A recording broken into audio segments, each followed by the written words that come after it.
Seminari Tinggi Santo Paulus Ledelero, PPKKS, Pusat Pelayanan Kerasulan Kitab Suci, Provinsi SPDND.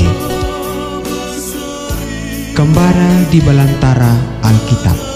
Pertemuan ke-7.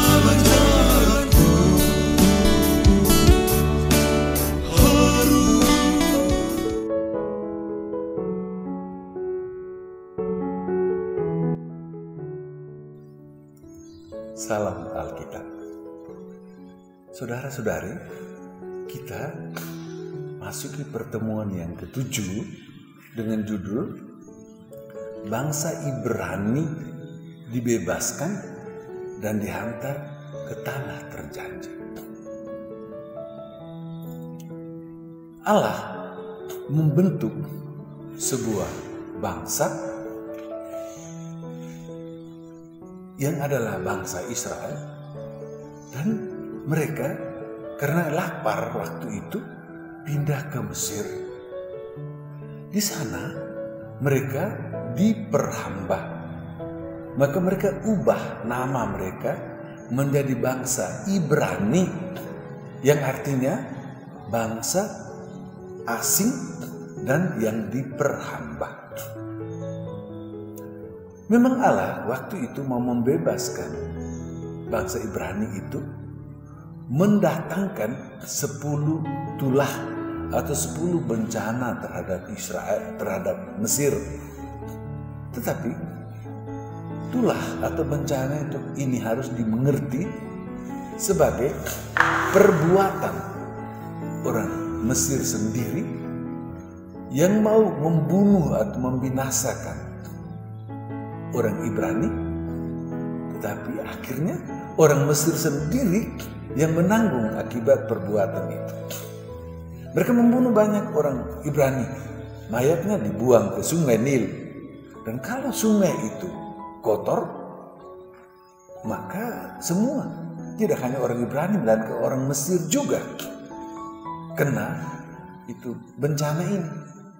Demikian juga muncul katak, nyamuk, itu segala lalat dan semua bencana-bencana itu karena orang Mesir mau menimpakan celaka kepada orang Ibrani, tetapi hasilnya mengalami bencana atau menimpakan bencana itu kepada diri mereka sendiri.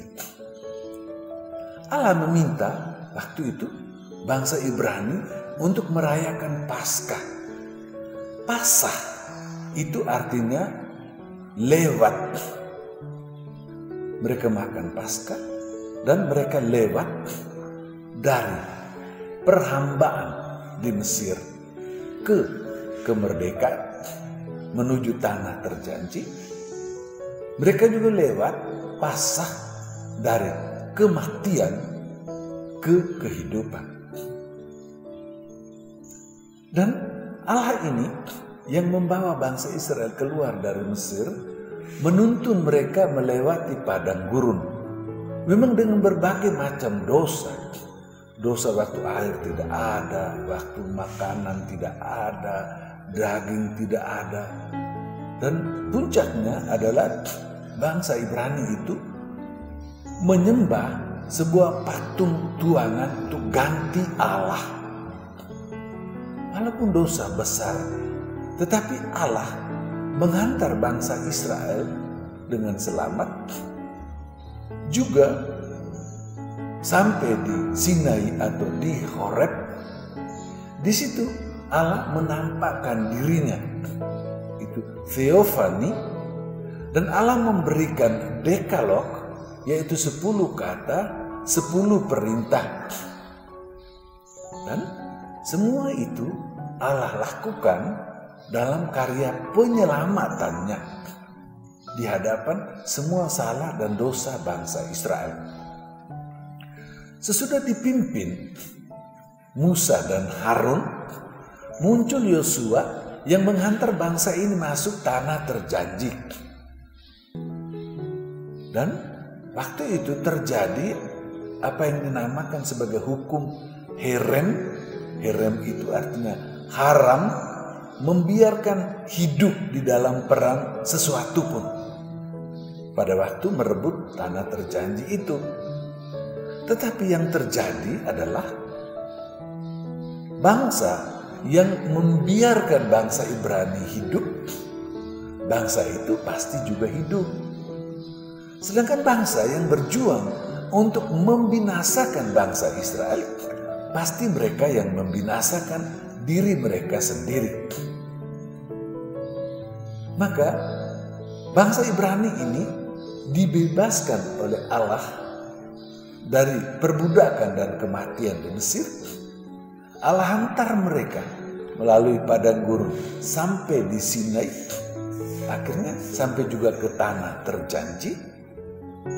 Dan dengan demikian 3 janji kepada Abraham itu dipenuhi, yaitu tanah, berkat, dan keturunan.